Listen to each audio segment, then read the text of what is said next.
S'agissant des options réelles, donc les options réelles sont une transposition des options financières, telles que nous les avons vues également précédemment au titre des options d'achat et des options de vente, notamment pour les opérations de couverture.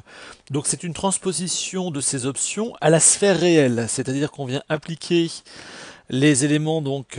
concernant les options financières et le mécanisme de ces options financières, notamment sur les aspects de valorisation,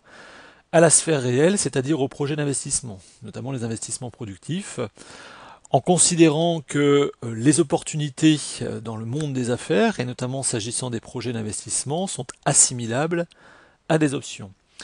Donc nous avons une définition donnée par la théorie financière concernant ces options réelles. Donc les options réelles peuvent être assimilées à des décisions discrétionnaires ou à des droits d'acquérir ou d'échanger un actif pour un prix spécifique. Donc lorsqu'il y a la possibilité de décider, notamment le management d'une entreprise a mandat pour décider, eh bien cette prise de décision est assortie en quelque sorte donc d'options, comme nous le verrons, donc selon différents types d'opérations, sachant qu'une décision stratégique porte sur la possibilité de prendre un engagement aujourd'hui et pour lesquels les effets seront effectifs demain. C'est la même chose pour une option financière, c'est cette capacité aujourd'hui à décider de quelque chose selon un contrat donné, avec des effets qui sont basés, en l'occurrence, sur une échéance précise, donc à l'avenir.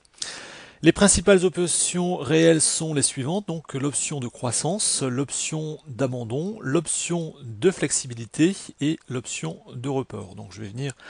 sur le slide suivant, donc sur la nature de chacune de ces options.